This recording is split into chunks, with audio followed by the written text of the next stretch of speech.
একেবারে লম্বা সময় যাবৎ একটা ফ্রেশ শাওয়ার নিয়ে বেরিয়ে এলো মেহেরিস। ঠান্ডা পানি ধারায় শরীরের সাথে সাথে ভেতরটার উত্তাপটাও খানিকটা ধুয়ে শান্ত হয়ে এলো ততক্ষণে। এগিয়ে এসে কাভার থেকে প্রিন্টেড টি শার্ট আর কালো গার্লস ট্রাউজার বের করে নিয়ে পড়ল। চুলগুলো তোয়ালে দিয়ে মুছে নিল খানিকটা। তোয়ালেটা বিছানার ওপরে ওভাবেই ছুঁড়ে ফেলে দরজা খুলে হাঁটা ধরল বাইরে। সিঁড়ি বেয়ে নিচে নামতে চোখে পড়ল মির্জাবাড়ির বিশাল ড্রয়িং রুমটা, একদম রাজকীয় সাজে সজ্জিত। এই বাড়ির প্রতিটি কোণ মার্বেল করা, মেঝেতে ছাদের ঝাড়বাতির আলো পড়ে চকচক করছে। সিঁড়ি বেয়ে নামলেই সামনে মস্ত বড় এক হলরুম, আর সেই হলরুমের মাঝ বরাবর রাখা লম্বা ডাইনিং টেবিল, যেখানে একসাথে অন্তত 15-16 জন বসতে পারে অনায়াসে। সেই টেবিলেই আপাতত বসে আছে বাড়ির প্রায় সবাই। মেহরিশ নিচে নামতেই একসাথে সবার দৃষ্টি গিয়ে পড়ল ওর ওপর। টেবিলের এক পাশে বসে আছে মিল্লাত বেগম, মেহরিশের মা। তার পাশেই আলতাফ সাহেব গম্ভীর মুখে জুসের গ্লাস খালি করছেন বসে। একটু দূরে এরিনা, ইরা আর আফিফা পাশাপাশি বসে আছে।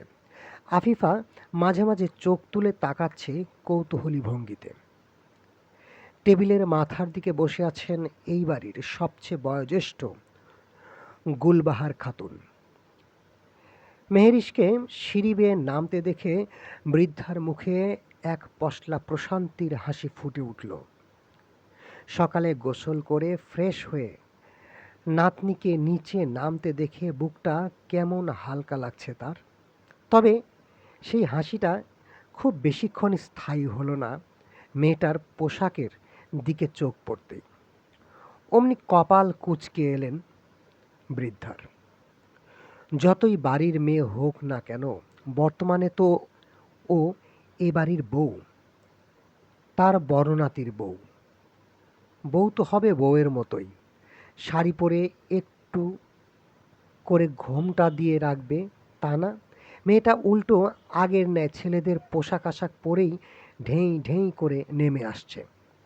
তবুও বৃদ্ধা অখুশি হলেন না, বরং ভেতরে ভেতরে অন্য এক হিসেব কষলেন তিনি। এই মেয়েটার কারণেই হয়তোবা বাড়ির সবার সম্পর্ক ঠিক আগের মতোই স্বাভাবিক হয়ে উঠবে। মেয়ের টানে নিশ্চয়ই তার ছেলে দেশের মাটিতে ফিরে আসবে, এমনটাই তো চেয়েছিলেন তিনি। মনে মনে আল্লাহর কাছে নিঃশব্দে দোয়া করলেন গুলবাহার। তারপর হাত তুলে ইশারায় ডাকলেন নাতনিকে, এইদিকে আয় ছেমরি। দাদির ইশারায় চুপচাপ গিয়ে তার পাশে খালি চেয়ারটায় বসে পড়ল মেহরিশ। বৃদ্ধা স্নেহ ভরে দেখলেন নাতনিকে। সকালবেলা নাতনিকে ভেজা চুলে দেখে প্রফুল্লতায় চিকচিক করে উঠল বৃদ্ধার মুখমণ্ডল। ফাঁকা দাঁতগুলো দেখিয়ে কিঞ্চিত হাসলেও তিনি। বললেন, গায়ে তো কিছুই নেই রে ছেমরি। এখন থেকে আর খাওন দাওন অনিয়ম করবি না। ঠিক মতো খাইয়া শরীরে গোস্ত বানাবি। হাড্ডি ছাড়া এক টুকরো মাংস খুঁজলেও পাওয়া যাইব না তোর গায়ে। দাদির এহনো বাক্যে মেহেরিশ নাক মুখ কুঁচকে বিরক্তিতে বলল, আহ দিদুন, কতবার বলবো, এটা স্লিম ফিগার। এই ফিগার ধরে রাখতে আমার কত ইফোর্ট দিতে হয়, তোমার কোনো আইডিয়া আছে? বৃদ্ধা ঠোঁট উল্টে গম্ভীর সুরে বললেন, ওসব স্লিম ফিগার ফুগার এখন আর রাখা যাইব না। বিয়া হইছে, শরীরে এনার্জি না থাকলে আমার নাতির লগে পারবি কেমনে? ওর লগে টক্কর দিতে হইবে না। এই শরীর ধইরা তো আর নাতি আরাম পাইব না। শেষের কথাটা মেহেরিশের কানের পাশে ঝুঁকে আস্তে করেই বললেন। কথাটা শেষ হতেই মেহেরিশের চোখ দুটো মার্বেলের মতো বড় হয়ে এলো। রাগান্বিত, রাগ মিশ্রিত ঝাঁঝালো বাক্যে থামালো দাদিকে। দিদুন, গুলবাহার খাতুন খিলখিল করে হেসে উঠলেন। ঠিক তখনই ওপরতলা থেকে সিঁড়ি বেয়ে নামতে দেখা গেল আমানকে।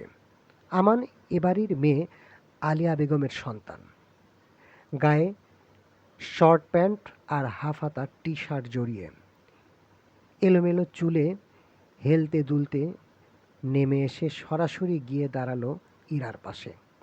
চেয়ারটা টেনে ধরে দ্রুত নাচিয়ে বলল, এই মুটকি ওঠ, যা ওই চেয়ারে গিয়ে বস। পরোটায় হাত দিয়েছিলিস সবেই মেয়েটা। মুটকি শব্দটা কানে যেতেই চোখ কটমট করে তাকালো। বলল, তেজ দেখিয়ে উঠব না। কি করবি তুই? আশ্চর্যতায় চোখ বড় বড় করে গুলবাহার খাতুনের দিকে তাকালো আমান। বলল দাদিকে উদ্দেশ্য করে, দেখেছো দিদুন, তোমার নাতনির মুখের ভাষা দেখেছো? বড়দের কিভাবে তুই তুকারি করে বেড়ায়। লেদা একটা মাইয়া, নাক টিপলে দুধ বের হবে, সে আমায় তুই করে বলছে। কত বড় সাহস দেখেছো? ইরা কোনো পাত্তাই দিল না, কিছুই শোনেনি, এমনভাবেই খাবার চালিয়ে যাচ্ছে ও। আর এই অবহেলাটাই আরও উস্কে দিল আমানকে। পেছন থেকে ঝট করে ইরার চুল টেনে বলল, এই ফকিন্নি ওঠ। কিরে উঠবি না? ধাক্কা মেরে ফেলে দিব। এরপর হাত পা ছড়িয়ে ছিটিয়ে ভ্যাঁ ভ্যাঁ করে কাঁদবি। ইরা এবার বিরক্ত হয়ে তাকালো। বলল, তোমার সামনে আর কোনো চেয়ার খালি দেখছো না? এখানে আমি বসে আছি, চোখে পড়ে না? না, এমনিতেই তো হাফ ফুট, আবার খেয়ে খেয়ে যে শরীর বানাইছিস, কয়দিন পর তোকে দূরবীন দিয়ে খুঁজলেও পাওয়া যাবে কিনা সন্দেহ। নাক ফুলিয়ে ফুপির কাছে বিচার জানালো ইরা। দেখেছো ফুপি, তোমার ছেলে আমায় বারবার খাবারের খোঁটা দিচ্ছে। সাথে সাথেই উত্তর দিল আমান, দিব না? দিন দিন যে হারে মোটা হচ্ছিস, সামনে কোরবানির ঈদ, গরুর বদলে তোকে না উঠায় দেয় মানুষ। অস্ট্রেলিয়ার গাভী ভেবে। আমান পেছন থেকে বজ্র কণ্ঠে ধমকে উঠলেন আলিয়া বেগম ছেলেকে। এগিয়ে এসে ছেলের কান মলে দিয়ে শাসালেন ছেলেকে। এসব কি আজে বাজে কথা শিখেছিস তুই? ছোট বোনকে কেউ এভাবে বলে? লজ্জা শরম নাই একটুও? আমান একটু কুঁকড়ে গেলেও কণ্ঠ আগের ন্যায় কঠোর করেই বলল, ও আমার বোন নাকি? চাচুর মেয়ে দেখে রেহাই দিচ্ছি। সত্যি সত্যি আমার বোন হলে চাপকে ওর খাওয়া দাওয়া লিমিট আনতাম আমি। হাতির বাচ্চা একটা, বেয়াদব ছেলে, থাপড়ে দাঁত ফেলে দেব তোর। যা অন্যখানে বস। বাধ্য হয়ে আমান মুখ কুঁচকে পাশের একটা চেয়ার টেনে বসল। ওদিকে ইরা বিজয়ীর হাসি হাসতে হাসতে পরোটায় কামড় বসালো। আস্তে খা মুটকি, শেষ হয়ে যাচ্ছে না খাবার।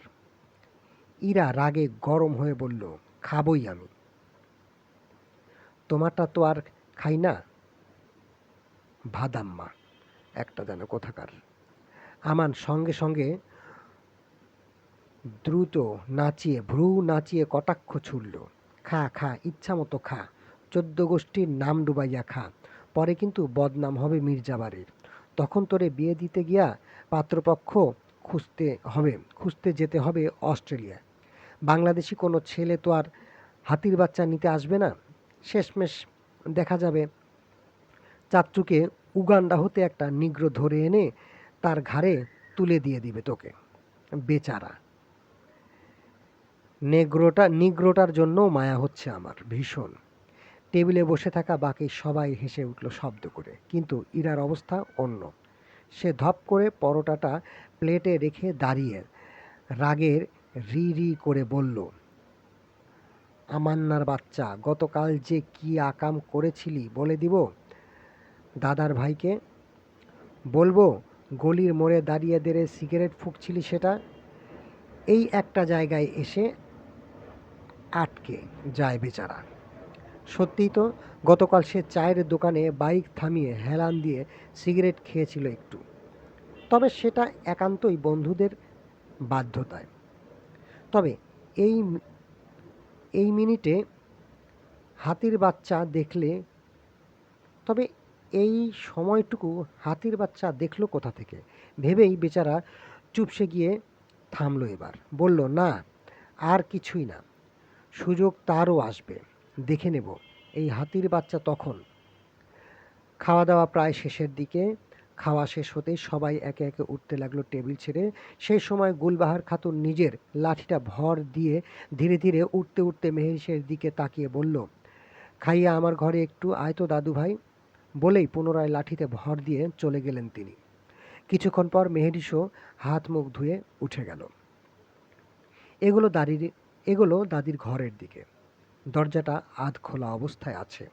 ভেতরে উকি দিতেই দেখল বৃদ্ধা খাটের ওপর বসে আছেন। সামনে কয়েকটা পুরনো কাঠের আর মখমলের বাক্স সাজানো আছে। পাশে দাঁড়িয়ে আছে কাজের মেয়ে নার্গিস। আয় দাদু ভাই, ভেতরে আয়। মেহেরিস চুপচাপ ভেতরে ঢুকল। গুলবাহার ইশারায় নিজের পাশে বসতে বললেন নাতনিকে। মেহেরিস গিয়ে বসল তার পাশে। এরপর বৃদ্ধা প্রথম বাক্সটা হাতে নিয়ে খুললেন। ভেতর থেকে বের করলেন একটা ভারী সোনার চেইন। মেহেরিসের দিকে ঝুঁকে সেটা ওর গলায় পরিয়ে দিতেই চমকে উঠল মেহেরিস। হতবিহ্বলতায় বলল, দিদুন, কি করছো এগুলো? গুলবাহার খাতুন মৃদু হাসলেন। কিছু না বলে আর একটা বাক্স খুললেন। এবার বের করলেন দুটো সোনার বালা। এক এক করে মেহেরিসের হাতে পরাতে লাগলেন তিনি। মেহেরিস প্রথমে নাক মুখ কুঁচকে ফেললেও দাদির মুখের ওই উজ্জ্বল হাসিটুকু লক্ষ্য করতেই চুপ হয়ে গেল। তবুও অস্বস্তি নিয়ে বলল, দিদুন প্লিজ, এগুলো কেন দিচ্ছ আমায়? বৃদ্ধা থামলেন না। মুখে ম্লান হাসি বজায় রেখে শুধালেন, এইগুলো আমার বিয়ের স্মৃতি রে দাদু ভাই। তোর দাদা নিজ হাতে কিনে দিয়েছিল আমারে। এক একটা গয়নার লগে এক একটা গল্প জড়ানো আছে আমাগো। এই বাড়ির বড় বউয়ের এইগুলো দিয়া বরণ করা হয়। আমাদের বাড়ির নিয়ম এটা। কিন্তু তোরে তো ঠিক মতো বরণই করা হইল না। সব কিছু এত হুটহাট তাড়াহুড়াই হইল, কিছুই করতে পারলাম না আমি। কিন্তু দিদুন, আমি এসব নিতে পারবো না। এসব তো তোমার, দাদান তোমায় দিয়েছে। তুমি কেন এসব আমায় দিচ্ছ? গুলবাহার খাতুন এবার ওর হাত দুটো নিজের হাতে নিয়ে চাপা স্বরে বললেন, নিতেই হইব রে সেমরি, এইগুলো এখন তোর। এই বাড়ির বড় বউ তুই, তোরই হক এটা। কথা বলতে বলতে হঠাৎ তার গলা কেঁপে উঠল।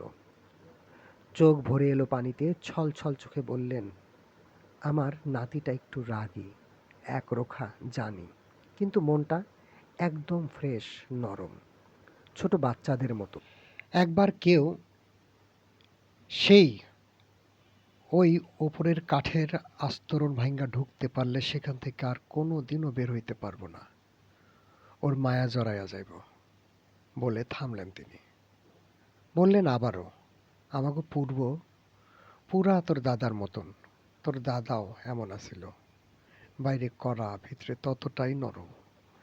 পূর্বেরে দেখলেই আমার তোর দাদার কথা মনে পড়ে, দেখতে হুবহু একই রকম। তুই ওরে খেপাইস না দাদু ভাই, তুই ওরে একটু সময় দে, বুঝতে চেষ্টা কর, দেখবি তোর জীবনটা হয় অন্যরকম করে তুলব। নিজের ভালোবাসার চাদরে মুড়িয়ে ধরবো তোরে, তুই চাইলেও ছাড় পাবি না তখন। নিজের ভালোবাসার মানুষকে আমার দাদার ভাই আগলে রাখতে জানে। আমার নাতি ভেবে ছাইরা যাস না দাদু ভাই, ওরে একলা কইরা যাস না কোনোদিন। বলেই ফুঁপিয়ে কেঁদে উঠলেন গুলবাহার। মেহেরিস নিঃশব্দে বসে রইল শুধু, উত্তরে বলল না কিছুই। মনের ভিতরে ইতিমধ্যে তোলপাড় চলছে ওর, সামাল দিচ্ছে সবই। দাদির রুম থেকে বের হতেই করিডোরে দাঁড়িয়ে থাকা মিল্লাত বেগম ডাকলেন মেয়েকে, মেহেরিস, একটু রুমে এসো তো আম্মু। মায়ের ডাকে মায়ের পিছু পিছু রুমে প্রবেশ করে মেহেরিস। ভেতরে ঢুকেই মিল্লাত বেগমের দরজাটা আস্তে করে বন্ধ করে দিলেন। তারপর ঘুরে দাঁড়িয়ে মেয়ের দিকে তাকালেন। মেয়ের গায়ে শাশুড়ির স্বর্ণের গহনা চকচক করে ফুটে উঠছে যেন। আপাতত সেসব বিষয়ে সাইডে রেখে মেয়ের কাছাকাছি হয়ে বললেন কোমল কণ্ঠে, তুমি ঠিক আছো তো মা? এই এক প্রশ্নের ওপরেই ভালো থাকার মুখোশটা ভেঙে পড়ার উপক্রম হলো মেহেরিসের। ঠোঁট কেঁপে উঠল সামান্য। একরাশ অভিমান জমে থাকা কণ্ঠে বলল, আমার সঙ্গে যা হয়েছে তারপরও কি ঠিক থাকার কথা আমায়, আম্মু? কথাটা বলেই মুখটা অন্যদিকে ঘুরিয়ে নিল সে। চোখ ভিজে উঠছে ইতিমধ্যেই। লুকানোর চেষ্টা করল মেহেরিস তা। মিল্লাত বেগম একটা দীর্ঘ তপ্ত শ্বাস ফেললেন। বুকের ভেতরে জমে থাকা হাজারটা না বলা কথার ভার নামাতে চেয়ে এগিয়ে এসে বসলেন মায়ের পাশে। মেহেরিসের দুই হাত নিজের মুঠোয় নিয়ে আলতো করে চেপে ধরলেন তিনি। বললেন মেয়েকে, দেখো আম্মু, তোমার বিয়েটা যেভাবে হয়েছে আমি চাইনি সেভাবে কিছু হতে বা করতে। আমি কেন, দুনিয়ার কোনো মাই চাইবে না তার মেয়ের জীবনে এমন আকস্মিক কিছু ঘটুক যা তার কখনোই কাম্য নয়। কিন্তু তোমার বিষয়টা সম্পূর্ণটাই আলাদা। তোমার পরিস্থিতিটা ভিন্ন। তুমি তো জানো তোমার বাবার সঙ্গে এই পরিবারের কত বছরের দূরত্ব, কত অভিমান, কত রেষারেষি জমে আছে তাদের মধ্যে। সেই জন্যই তো আমরা এত বছর এই দেশে আসিনি। তোমার বাবা নিজের জন্মভিটা, নিজের মা, নিজের পরিবার সব ছেড়ে বিদেশে পড়ে থেকেছে শুধু এই অভিমানের জন্য। কিন্তু মা, মানুষ যতই সুখে মুখে শক্ত দেখানোর ভান করুক না কেন, ভেতরে ভেতরে সে ঠিকই ভেঙে পড়েছে প্রতিনিয়ত। তাই তোমার ওপর আমাদের বিশ্বাস আছে মা। একমাত্র তুমিই পারবে এই ভাঙা সম্পর্কগুলো জোড়া লাগাতে, আবার সবকিছু আগের মতো স্বাভাবিক করতে। পূর্ব ছেলেটা রাগী, কঠোর, একথা মানি, কিন্তু খারাপ না। তোমার বাবার সঙ্গে ওর সম্পর্কটা খুব নড়বড়ে। আর এই দূরত্বটা যদি কেউ কমাতে পারে সেটা একমাত্র তুমি। কিন্তু আম্মু, উনি তো আমাকে সহ্যই করতে পারে না। আমি যে ওনার কাছে ভীষণ অপছন্দের মানুষ। মিল্লাত বেগম হেসে ফেললেন অল্প স্বল্প। বললেন, কে বলেছে বোকামে? আমি দেখছি, আমি দেখেছি ছেলেটার চোখে তোমার জন্য অন্যরকম একটা অনুভূতি আছে। ওই চোখ দুটোয় হয়তো সে নিজেও সেটা বুঝতে পারছে না, বা বুঝলেও মানতে চাচ্ছে না বা প্রকাশ করতে চাচ্ছে না। কিন্তু মায়ের চোখ কখনো ভুল করে না মা। ছেলেটা নিজের চারপাশে একটা কঠিন খোলস বানিয়ে রেখেছে। রাগ, অহংকার, অভিমান সব দিয়ে নিজেকে ঢেকে রেখেছে সে।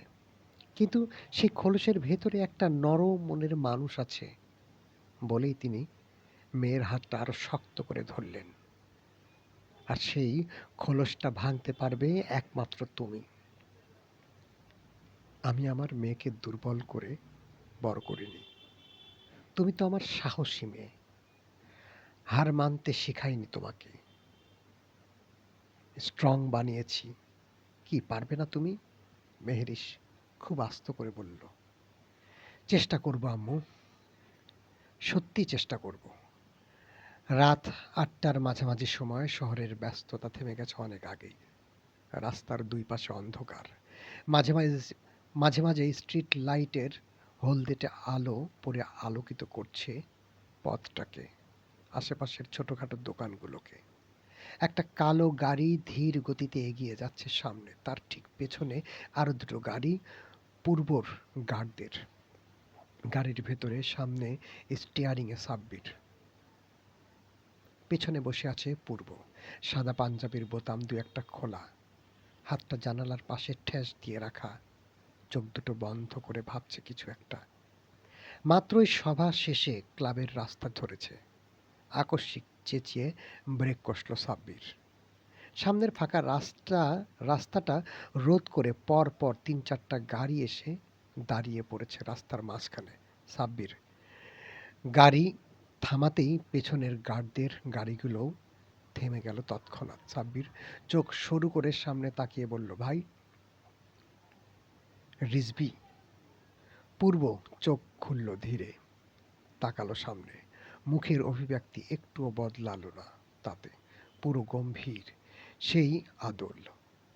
রিজভী পূর্বর প্রতিপক্ষ, সাবেক এমপি রাজ্জাক হাওলাদারের বিগড়ে যাওয়া একমাত্র ছেলে, বয়সে পূর্বের সমবয়সী, পড়েছে ওদের সঙ্গে একই স্কুলে, কলেজে, ভার্সিটিতে।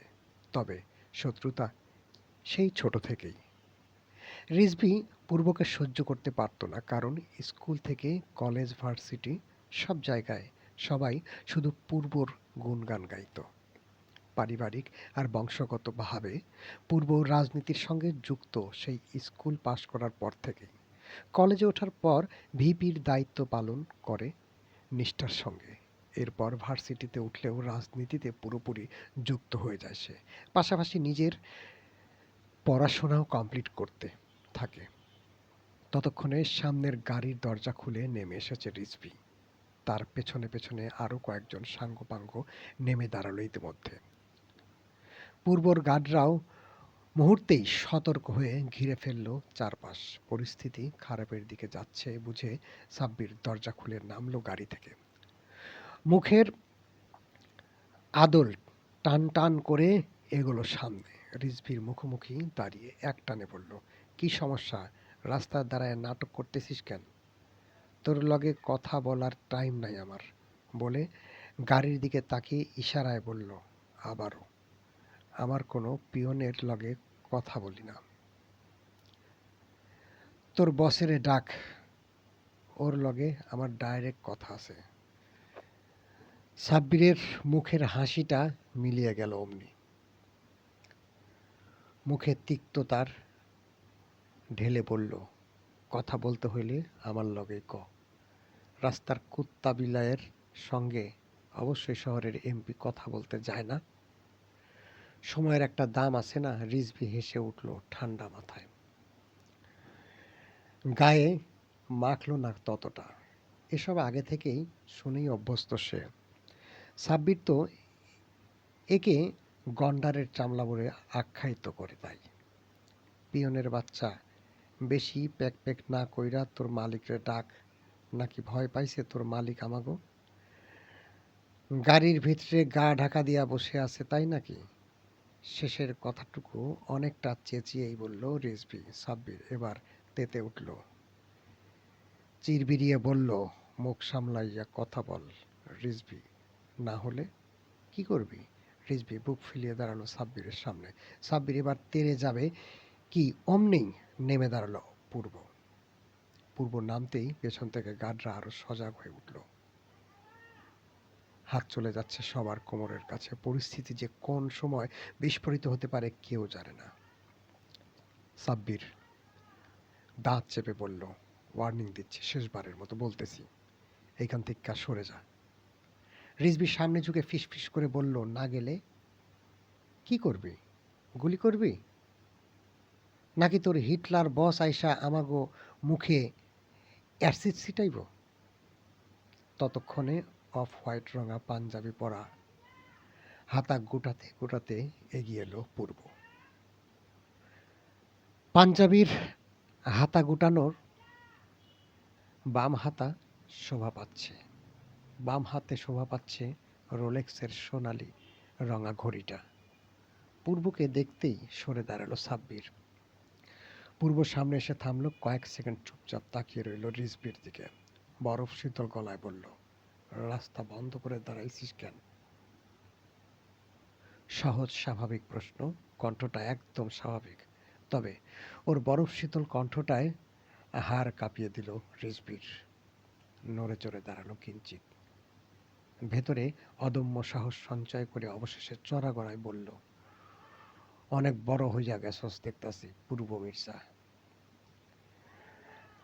আমার আমার এলাকার পোলার দিকে হাত বাড়াইছস কোন সাহসে তুই? পূর্ব ভ্রু নড়ল সামান্য, ভ্রু কুঁচকে জানতে চাইল, কোন পোলা? প্রিন্স, আমাদের এলাকার ছোট ভাই। কোন সাহসে ওরে ওইভাবে টর্চার করছস তুই? পেছন থেকে ছাব্বির মুচকি হাসল, বলল, আগে ভাগেই, এই জন্যই তো বলি শালার স্বভাব এমন কেন। ভাই ছোট? ছোট ভাই নাকি তোর? ভালোই তো মানুষ বানাইছস, পুরাই একের মাল, একের হুবহু কপি। রিজভি চোখ রাঙালো সাব্বিরের দিকে, এরপর পূর্বের দিকে তাকিয়ে গর্জন তুলল আবারও, আমি তোরে জিজ্ঞেস করতেছি কিছু, ছেলেটার সাথে এমন করছিস কেন? বিষয়টা অন্যভাবেও হ্যান্ডেল করতে পারতি। আমরা আসিলাম না? আমাদের না জানাইয়া এমন বড় সিদ্ধান্ত তুই একা নেয়ার কে?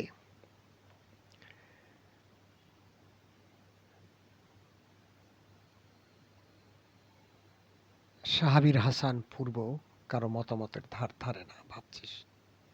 এখন তো নিজের কাছেও আফসোস হচ্ছে, বুঝলি? একবারে মেরে দিলেই ঠিক হতো বোধহয়। তুই বিচার করার কে?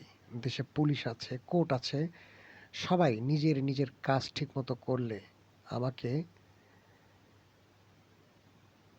ইনভলভ হতে হতো না নিশ্চয়ই। এই, হ্যাঁ, নেক্সট টাইম থেকে কথা বলার খুব শখ থাকলে আমার ক্লাবে আসিস। আমার লোকেরা তোকে ভালো করে বুঝাইয়া দিবে কোনটা ঠিক কোনটা ভুল। সাব্বির পাশ থেকে চাপা হাসতেই রিজভির চোয়াল শক্ত হয়ে গেল।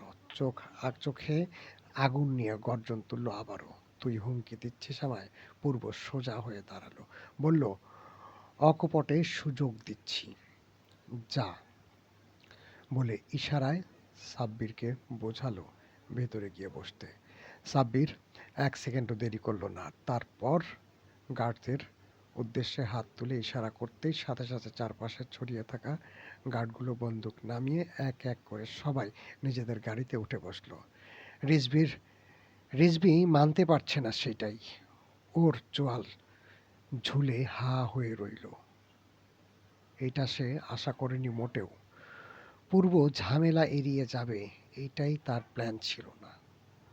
প্রতিবার প্রতিবার এই ছেলেটা ঠান্ডা মাথায় সবকিছু এড়িয়ে যায়, আর ওর ওই অবিচল ভঙ্গিতে সবকিছু তুচ্ছ তাচ্ছিল্য করে এড়িয়ে যাওয়াটাই হজম হয় না বেচারা রিজভির পাশে দাঁড়িয়ে থাকা মারুফ মারহাবা বলে ওঠে।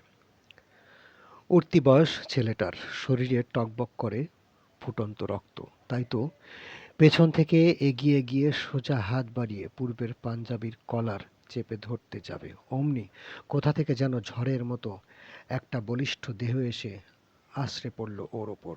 কেউ বুঝে ওঠার আগেই এক হাতে মারুফের কবজি পেছনে মুচড়ে ধরে আর এক হাত কোমর থেকে রিভলভার বের করে সোজা ঠেসে ধরল ছেলেটার মুখের ভেতর।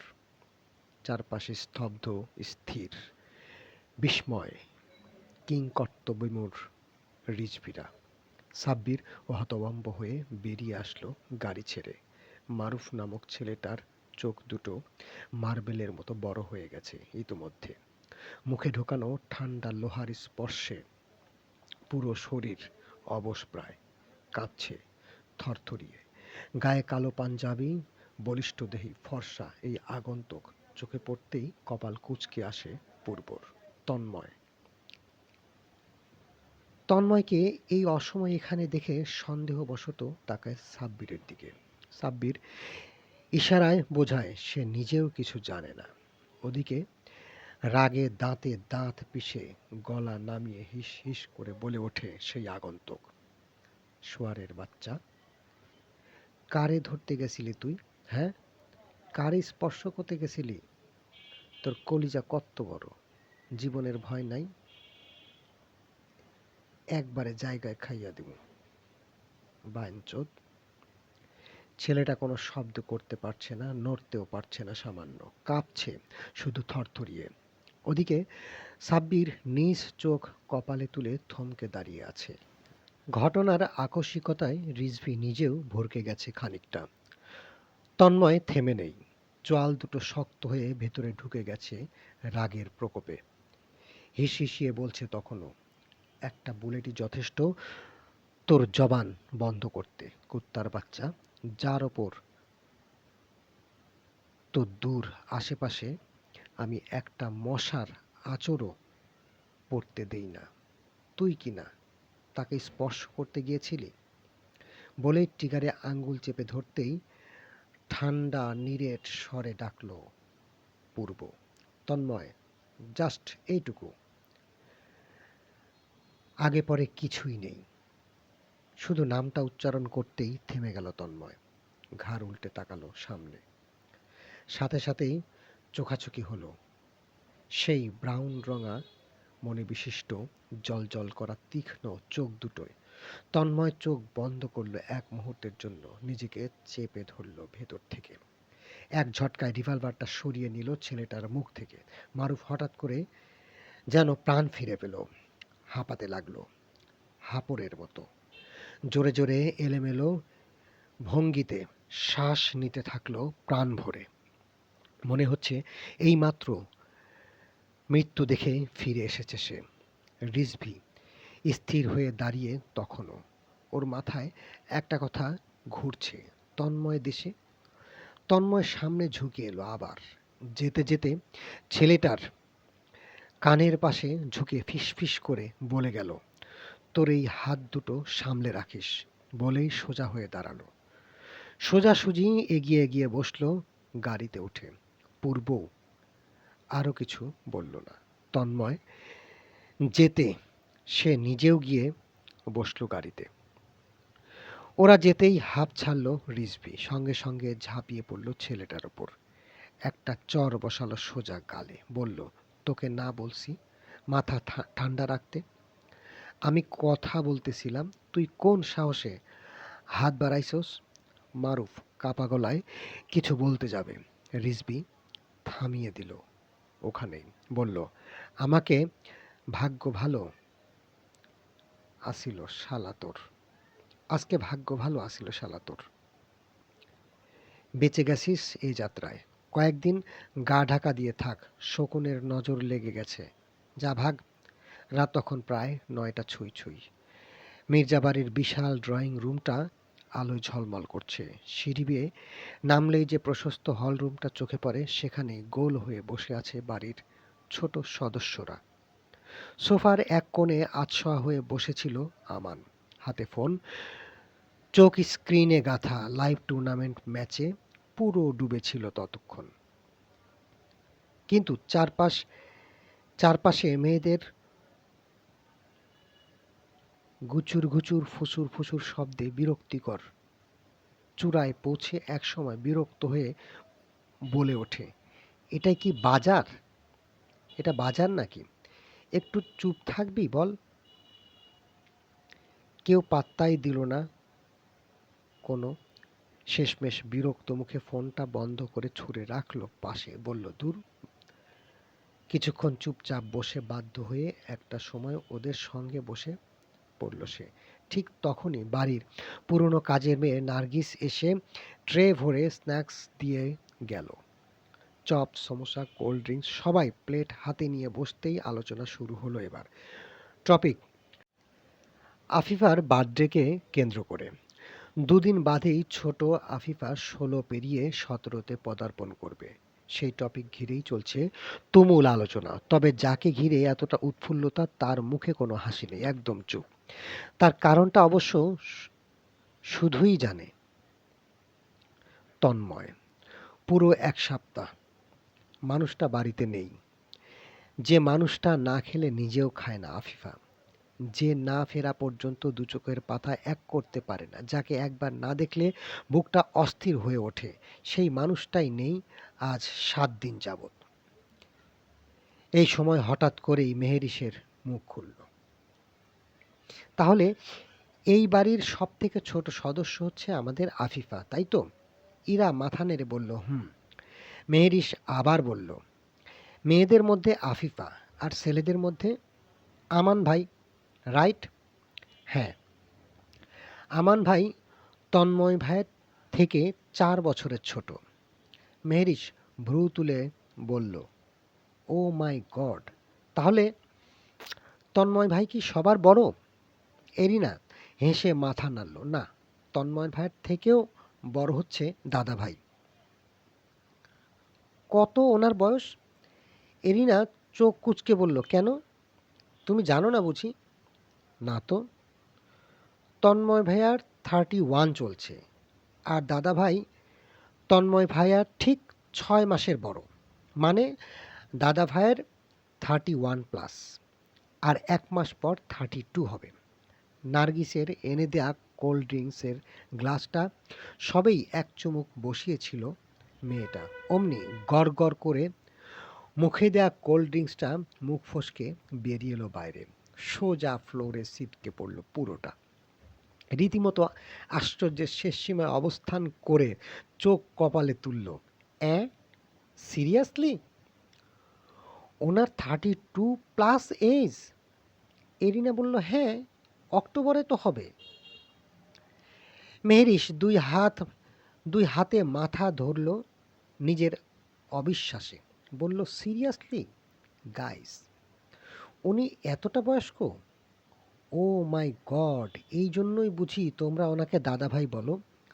বয়স তো একদম দাদা ভাইয়ের মতোই। আমার থেকে গুণে গুণে উনি 13 বছরের বড়। Means seriously guys? আমান ফোরন কাটলো তখন, এভাবে বলো না মিস আমেরিকান, আমার ভাই কিন্তু মাশাল্লাহ সেই হ্যান্ডসাম, শহরের মেয়েরা দিওয়ানা ভাইয়ার, পুরো বাংলাদেশে এক পিসি আছে এমন। মেহেরিস হাত নেড়ে উঠল তৎক্ষণাৎ, মুখ কুচকে বলল, দিওয়ানা না ছাই, এই বুড়ো বেটা কিনা শেষমেশ আমার কপালে জুটল। ছি ছি, এখন আমি আমার ফ্রেন্ডদের কি বলবো? হায় আল্লাহ, ওদের সামনে কোন মুখে দাঁড়াবো আমি? আমার বর কিনা 32 বছরের একটা বুড়ো। এই জন্যই তো বেটা এত রসকসহীন, বয়সের ভারে সব শুকিয়ে গেছে, রস আসবে কোথা থেকে? বেটা তো দেখি ভাইরেক্স ডেট এক্সপায়ার মাল, একদম এক্সপায়ার্ড। উপস্থিত সকলে বিস্ময়ের চরক গাছ। হঠাৎ করে একে একে হেসে উঠল সবাই, হাসতে হাসতে গড়াগড়ি খাওয়ার মতো অবস্থা এক একজনের। সেই হাসি থেকে রক্ষা পেল না স্বয়ং এরিনাও। নিজের ভাইয়ের সম্পর্কে এত কিছু শোনার পরেও মেয়েটা ভাবভঙ্গি দেখে হাসি আটকে রাখতে পারল না সেও। অমনি হাসতে হাসতে গড়াগড়ি খাওয়ার আমান চুপসে গেল আচমকা। দরজার দিকে চোখ পড়তেই চেহারার 12টা বাজিয়ে ফটাফট উঠে চলে গেল সেখান থেকে। আমানকে উদ্দেশ্য করে উপস্থিত বাকিরাও দরজার দিক তাকাতেই সব হাওয়া ফুস হয়ে গেল এক একজনের। তবে মেহেরিস উল্টো ঘুরে বসায় মেয়েটার চোখ পড়ল সোজা দরজার দিকে। মেয়েটা তখনও বিলাপ করেই যাচ্ছে। এরিনা চোখ বড় বড় করে ইশারা করছে পেছনে তাকাতে। বোকা মেয়েটা বুঝলই না, তখনও বলেই যাচ্ছে গড়গড় করে, তোমরা আগে কেন বলনি তোমাদের ভাই ডেট এক্সপায়ার? এটা কিন্তু অন্যায় করেছো, রীতিমতো আমার সঙ্গে অন্যায় হয়েছে। আমার মতো সুইট কিউট হট মেয়ের কপালে এই বুড়া বর, ছি ছি ছি ছি, আমার সঙ্গে কি ওনাকে যায় বলো? বুড়ো খাটাস একটা, কথায় নাই রসকস, বেয়াদবের বাচ্চা। মেহেরিসের কণ্ঠ থেমে গেল কথাটা কর্ণগোচর হতেই। কণ্ঠটা চেনা চেনা লাগছে না? লাগছেই তো, এটা তো ওই হিটলার লোকটার কণ্ঠস্বর। মেহেরিস শুষ্ক গলায় ঢোক গিলে ভয়ে ভয়ে পেছনে তাকালো। ততক্ষণে পূর্ব ধূপ ধাপ পা ফেলে এগিয়ে যাচ্ছে ভিতরে। পূর্ব যেতেই হাঁপ ছেড়ে বাঁচল সবাই। মেহেরিস বিড়বিড় করে বলে উঠল, উনি সব শুনেছেন? এরিনা শুকনো গলায় ঢোক গিলে বলল, জি, আপনার উনি সবই শুনেছেন। মেহেরিস ঠোঁট বাঁকিয়ে কাঁধ ঝাঁকালো, শুনলেই কি? আমি তো আর মিথ্যে বলিনি, যা সত্যি তাই বলেছি। মিনিটের ব্যবধানেই পুনরায় ওপর থেকে উচ্চ কণ্ঠে ডেকে উঠল পূর্ব। Arena, arena! চমকে উঠল সবাই, তাকালো উপরে। পূর্ব যেভাবে পা ফেলে ওপরে উঠেছিল ঠিক সেভাবেই পা ফেলে পুনরায় নিচে নামছে, আর নামতে নামতেই চিৎকার করে ডাকছে এরিনাকে।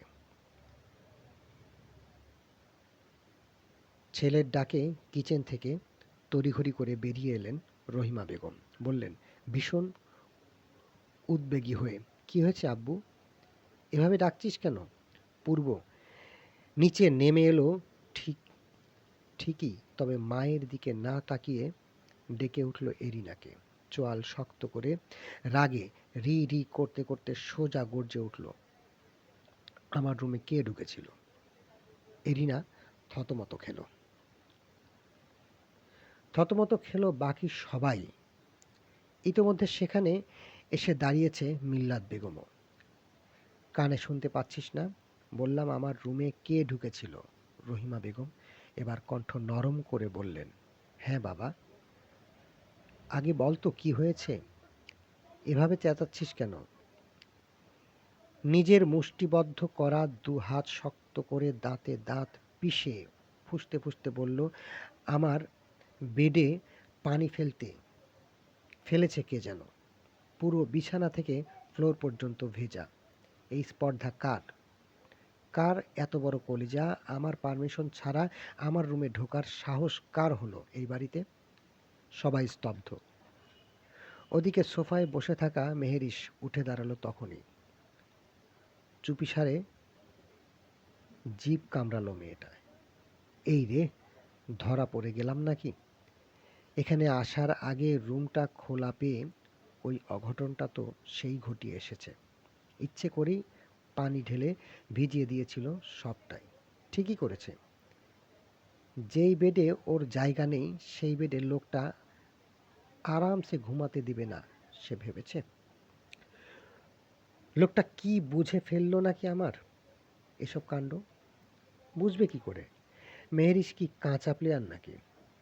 একটা হিন্টও রাখেনি, বোঝার কোনো চান্সই নেই। ওকে বললে ডাইরেক্ট অস্বীকার করে দেবে, মুখের উপর না বলে দেবে সোজা। তবে আপাতত এখান থেকে কেটে পড়ায় শ্রেয় ভেবেই চুপচাপ উঠে সরে দাঁড়ালো। পা টিপে টিপে কয়েক কদম অগ্রসর হতেই পেছনে ডেকে উঠল, এই বেয়াদবের বাচ্চা, কোথায় যাচ্ছিস? অজ্ঞতা পিঠ টান টান করে থেমে দাঁড়ালো মেহেরিস। শুনেও না শোনার ভান করে আবার হাঁটতে যাবে অমনি শুনতে পেল আরেক দফা, কথা কানে যাচ্ছে না তোর? তুই কোন সাহসে আমার রুমে ঢুকেছিস বেয়াদব? এই এই আপনার সমস্যা কি? হ্যাঁ, সবসময় বেয়াদবের বাচ্চা করেন কেন এত? মুখ থেকে কি সবসময় করলার মতো তিতো কথায় বের হয়? ভালো করে কথা বলা যায় না একটু? বয়সের সাথে সাথে মুখের রস শুকিয়ে গেছে দেখছি, বুইড়া দামড়া। বাকি কথাটুকু শেষ করতে পারল না আর মেহেরিস, থেমে গেল মাঝপথে। আপনা আপনি হাত দুটো চলে গেল ডান গালে। মাথাটা কেমন ভন ভন করছে, কানের কাছটা কেমন ঝনঝন করছে। আশ্চর্য, ওর চোখের সামনে সবকিছু এমন গোল গোল করে ঘুরছে কেন? ভূমিকম্প হলো নাকি আবার? মেহেরিস নিজের ভারসাম্যটুকু ধরে রাখতে গিয়ে হাত রাখল সিঁড়ির কাছে। পা হড়কে প্রায় পড়ে যেতেই নিয়েছিল, কিন্তু সিঁড়ির কোণে আঁকড়ে ধরে সামলালো নিজেকে। আধো আধো চোখ মেলে অস্পষ্ট তাকালো সামনে। লোকটা দাঁড়িয়ে থাকার জায়গাটা ফাঁকা পড়ে আছে। কোথায় গেল বেটা?